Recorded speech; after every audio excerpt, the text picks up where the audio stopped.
রায় প্রকাশ করেন, যে রায়তে 2016 সালে হাইকোর্ট যেই এনবিআর এর প্রজ্ঞাপন জারি করা হয়েছিল 2007 সালে বেসরকারি বিশ্ববিদ্যালয়ের উপর 15% ভ্যাট আরোপ করে সেই 2016 সালের রায়কে বাতিল করা হয় এবং সেই রায় বাতিলের মাধ্যমে পুনরায় বেসরকারি বিশ্ববিদ্যালয়ের উপর 15% কর আরোপের যে সিদ্ধান্ত, সেই সিদ্ধান্ত বহাল রাখা হয়। বন্ধুগণ, আপনারা যদি দেখেন আজকে শিক্ষার বাণিজ্যিকরণের যে রূপ, সেই রূপরেখার যে পায়তারা, সেই পায়তারা আজকে একদিনে শুরু হয় নাই বা এক বছরে শুরু হয় নাই। সেই পায়তারা আজকে স্বাধীনতার পূর্বে আমরা দেখেছি শরীফ কমিশন নীতি হয়েছিল, সেখানে শিক্ষাকে যতটুকু সংকোচন করা যায়, যার টাকা ছিল সেই পড়াশোনা করতে পারবে, সেই উচ্চশিক্ষা নিতে পারবে। আমরা দেখেছি শরীফ কমিশন নীতি সেই রকমটাই ছিল। তৎকালীন সময়ে ছাত্র নেতারা সেই শরীফ কমিশন নীতির বিরুদ্ধে তীব্র আন্দোলন গড়ে তোলে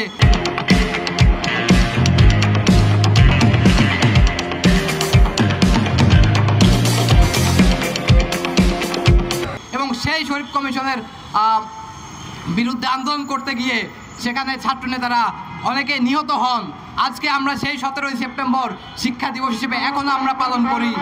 বন্ধুগণ, তারই পরিপ্রেক্ষিতে আমরা দেখেছি যখন এই দেশে বেসরকারি বিশ্ববিদ্যালয়গুলো প্রতিষ্ঠিত করা হলো, আমরা দেখলাম 2007 সালে এবং 2010 সালে দুইটি আলাদা প্রজ্ঞাপন জারি করা হয় এনবিআর কর্তৃক।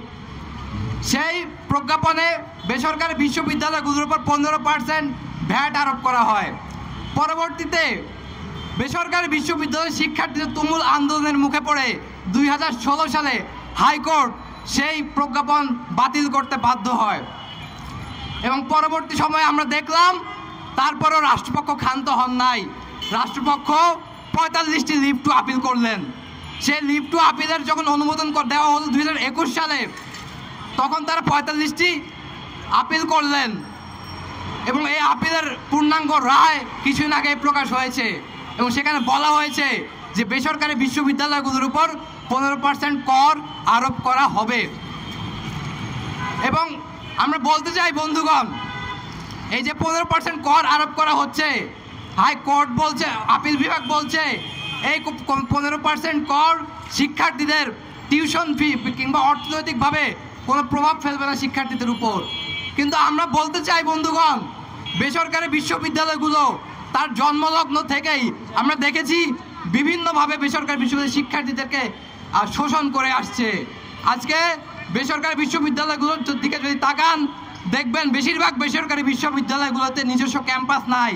আমরা যদি বেসরকারি বিশ্ববিদ্যালয়ের আইনের দিকে তাকাই, সে আইনে বলা আছে একটা বেসরকারি বিশ্ববিদ্যালয় যদি আপনার করতে হয় ন্যূনতম 1.5 একর জমি আপনার লাগবে এবং ন্যূনতম প্রাথমিকভাবে আপনার একটা বিল্ডিং ভাড়া করতে হবে এবং 10 বছর কিংবা 5 বছরের মধ্যে আপনার একটা স্থায়ী ক্যাম্পাস করা লাগবে।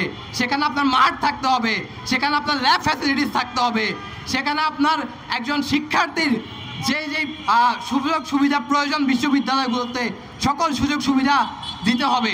কিন্তু আমরা কি দেখলাম? আমরা দেখলাম বারবার বেসরকারি বিশ্ববিদ্যালয়গুলো শুধুমাত্র মুনাফা লাভের আশায় বিভিন্নভাবে বিভিন্ন জায়গায় শুধুমাত্র একটা বিল্ডিং ভাড়া করে সেখানে বেসরকারি বিশ্ববিদ্যালয়গুলোর কার্যক্রম চালাচ্ছে। সেখানে নাই খেলার মাঠ, না আছে পর্যাপ্ত ল্যাব ফ্যাসিলিটিস, না আছে আপনার রিসার্চ ফ্যাসিলিটিস, না আছে ক্যান্টিনের ব্যবস্থা, না আছে পর্যাপ্ত মানসম্পন্ন শিক্ষক। আমরা দেখি বেশিরভাগ সময় খণ্ডকালীন শিক্ষক বেসরকারি বিশ্ববিদ্যালয়গুলোতে রাখেন আমরা দেখি। এবং একই সাথে বেসরকারি বিশ্ববিদ্যালয়ের যেই ট্রান্সপোর্টেশন ব্যবস্থা, যাতায়াত ব্যবস্থা, বেশিরভাগ বিশ্ববিদ্যালয়গুলোতে যাতায়াত ব্যবস্থা নাই এবং যেই সকল বিশ্ববিদ্যালয় যাতায়াত ব্যবস্থা চালু করা হয়েছে সেই সকল বিশ্ববিদ্যালয়ে একটা বড় অংশের অ্যামাউন্ট শিক্ষার্থীদের টিউশন ফির বাইরেও পে করতে হয়। আপনারা বলেছেন 15% কর আরোপ করা হলে শুধুমাত্র বেসরকারি বিশ্ববিদ্যালয়ের যে উদ্বৃত্ত আয়, সে আয়ের থেকে কর নেওয়া হবে, সেখানে শিক্ষার্থীদের উপর কোনো প্রভাব পড়বে না।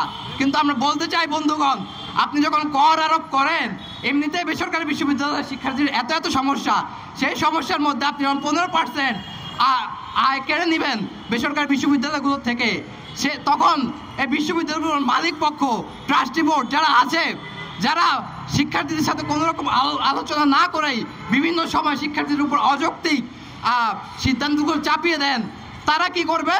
তারা তখন বলবে যে আমাদের বাজেট নাই, আমরা ল্যাব ফ্যাসিলিটিস দিতে পারবো না। তখন তারা বিভিন্ন জায়গায় কস্ট কাটিং করবে। তখন তারা লাইব্রেরিতে আপনার পর্যাপ্ত পরিমাণ ফ্যাসিলিটিস দিবে না। তারা বলবে আমরা বাস প্রোভাইড করতে পারবো না। তারা বলবে আমাদের স্থায়ী ক্যাম্পাস করা সম্ভব হচ্ছে না, কারণ সরকার আমাদের থেকে 15% ভ্যাট নিয়ে যাচ্ছে, ট্যাক্স নিয়ে যাচ্ছে। এবং এই যখন অবস্থা হবে, তখন আমরা বেসরকারি বিশ্ববিদ্যালয়ের শিক্ষার্থীরা কই যাব? আপনারা জানেন 24-এ আমরা গণ অভ্যুত্থান করেছিলাম। যে গণ অভ্যুত্থানের আমরা স্লোগান দিয়েছিলাম 24-এর বাংলায় বৈষম্যের ঠাঁই নাই, আমার সোনার বাংলায় বৈষম্যের ঠাঁই নাই। কিন্তু আমরা কি দেখলাম? 24 পরবর্তী সময়ে বিভিন্ন সময়, গত 1 বছরে বিভিন্ন সময় বিভিন্ন দাবিতে বিভিন্ন ধরনের বিভিন্ন গোষ্ঠী রাস্তায় রাজপথে নেমে এসছে। এখনও যদি আপনি তাকান, এই প্রেস ক্লাবের মুখে যদি তাকান, এই পাশেও একদল নারী আন্দোলন করছে তাদের অধিকারের জন্য, এই পাশে কিছুজন মানুষ আন্দোলন করছে তাদের অধিকার আদায়ের জন্য। তাহলে আমরা কি এই গণ অভ্যুত্থান করেছিলাম এই বৈষম্যের জন্য? আজকে বেসরকারি বিশ্ববিদ্যালয়ের শিক্ষার্থীদের উপর যে সবসময় আমরা দেখে আসছি, যে কোনো একটা সিদ্ধান্ত নেওয়া হয় সেখানে শিক্ষার্থীদেরকে আপনারা ইনভলভ করেন না। আপনারা বলেন যদি বেসরকারি বিশ্ববিদ্যালয়গুলোতে ছাত্র সংসদ দেওয়া হয় সেখানে নাকি অপরাজনীতি ঢুকবে, সেখানে নাকি নোংরা রাজনীতি ঢুকবে।